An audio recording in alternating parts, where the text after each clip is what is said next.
Chez les Massa, comme pour les populations voisines du bassin du Logone, les phénomènes de possession, marqués par des troubles psychosomatiques, sont le signe de l'emprise d'entités spirituelles qui apparaissent de manière insolite, aussi bien dans le monde animal, végétal que cosmique. En fait, derrière tout événement anormal se cache la présence d'un esprit auquel l'élu devra rendre un culte pour guérir.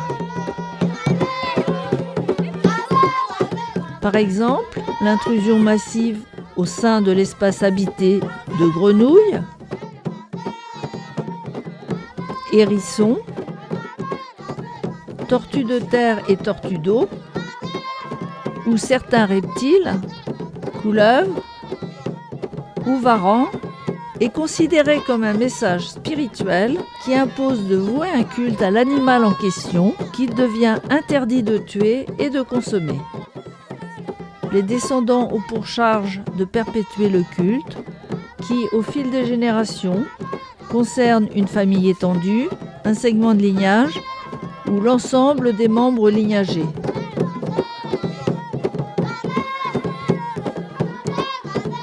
Mais seuls quelques possédés exercent la fonction rituelle de Mulna Visafuliana, maître des esprits, qui leur confère un pouvoir thérapeutique et juridique, ainsi que la charge de veiller sur les jeunes possédés organisés en collège, comme leurs voisins Mousseï.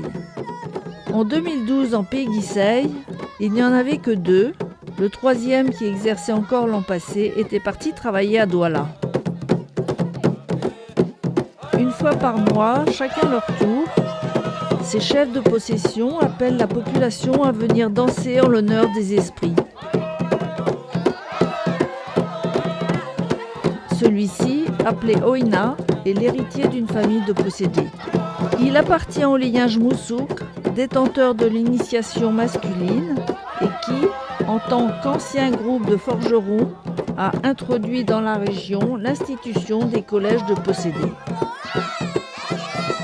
Oina a hérité des esprits de sa trisaïeule qui rendit un culte à l'esprit du lion, du python et de la cigogne.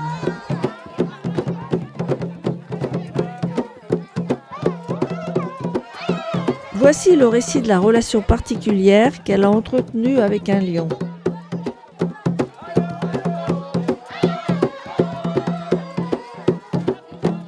L'événement concerne d'abord son mari, qui un jour dut secourir un lion en poussant au fond de sa gueule l'os qui lui obstruait la mâchoire. À sa mort, aucun de ses frères cadets ne voulut prendre en lévira sa veuve, car la nuit, ce lion venait dévorer devant sa case les gens qu'il avait tués. Chaque matin, elle devait enterrer les ossements qu'elle y trouvait.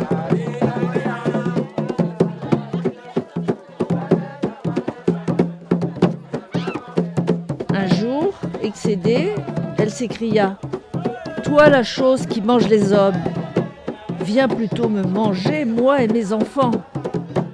Le lion qui entendit le message dévorait désormais les gens en brousse et déposait à sa porte le gibier qu'il avait chassé.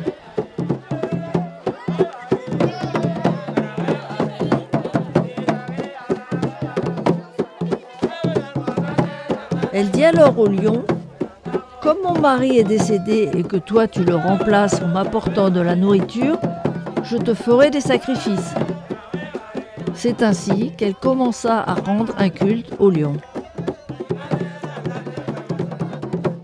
À sa mort, et selon la coutume Massa, ce culte fut pris en charge par sa famille jusqu'à ce que l'esprit du lion se manifestât sur Oina, d'abord par des rêves, puis par une grave maladie. Après de vaines tentatives de guérison à l'hôpital, une consultation divinatoire révéla qu'il s'agissait de l'esprit de sa trisaïeule qui réclamait une grande quantité de victimes sacrificielles. Il exécuta tous les sacrifices et recouvra la santé. Par la suite, il fut possédé par plusieurs autres esprits, le python, la cigogne, la tortue et le varan. Lors du grand rituel qu'il investit dans sa fonction, il sacrifia en leur honneur une vache, 14 chèvres et brebis, 2 coqs et une poule. Il reçut en héritage les insignes de son prédécesseur, couteau de jet, fer de lance, ainsi que les tambours, tilinga et darina, prérogatives des détenteurs d'un pouvoir religieux qui représente la voix des esprits. Comme à chaque passation, les anciennes peaux des tambours furent lacérées pour qu'une nouvelle peau les recouvre. Celle de la vache, immolée pour l'occasion, remplit cet usage quelques jours plus tard.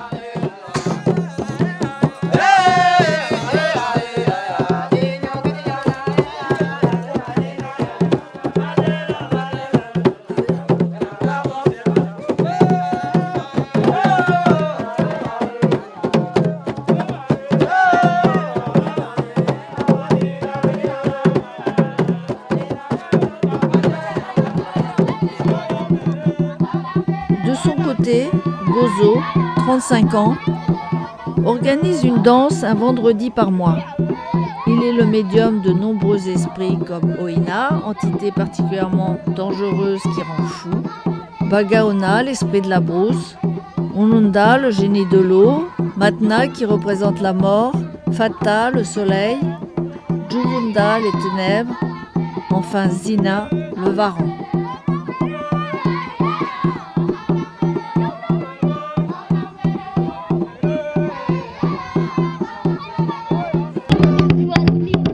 L'ouverture de la danse commence toujours par l'invocation du chef Gozo à l'adresse de ses esprits. Un œuf en main, il tourne autour des tambours avant de déposer l'œuf sous le socle du tilinga en signe de fertilité.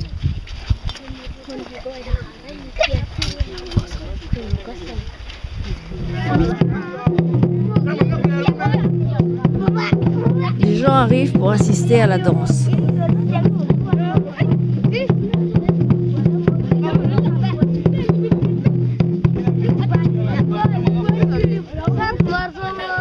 Après avoir déposé ses insignes au pied du tambour, le chef fit une offrande de tabac avant de frapper lui-même l'instrument.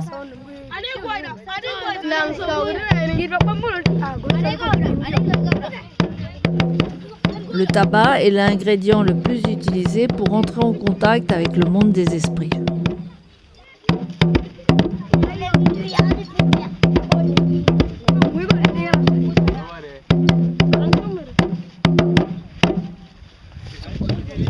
Il récupère ses emblèmes et jette à nouveau une pincée de tabac.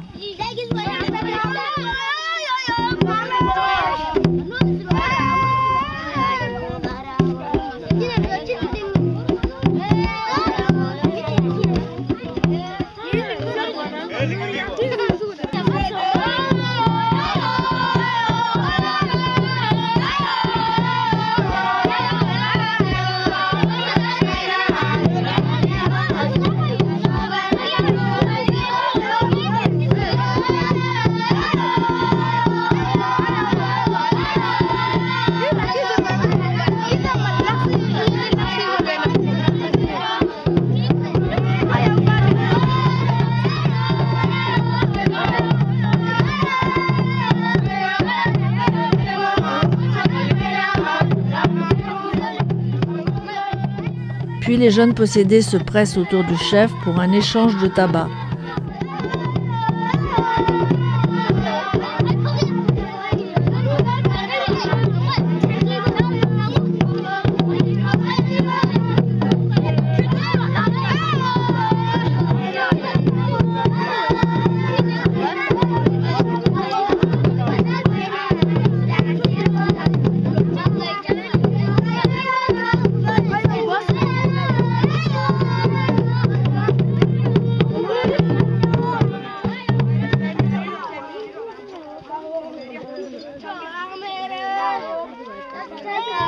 Elles tiennent les symboles attribués à leurs esprits, qui varient selon le sexe qu'on leur assigne. S'il est masculin, il s'agit d'armes, couteau de jet, lance, et s'il est féminin, un bâton.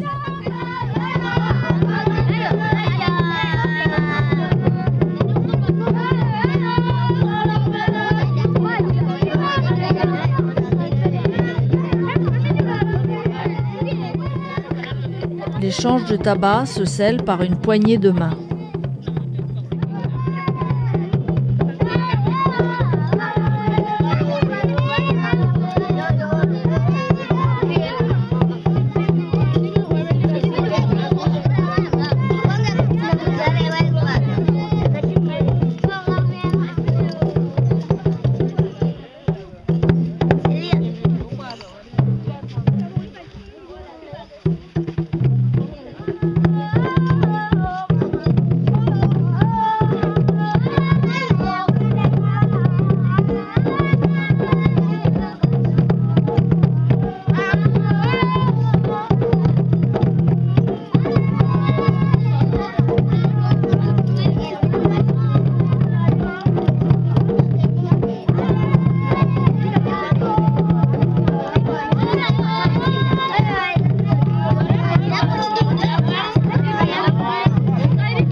Jangan,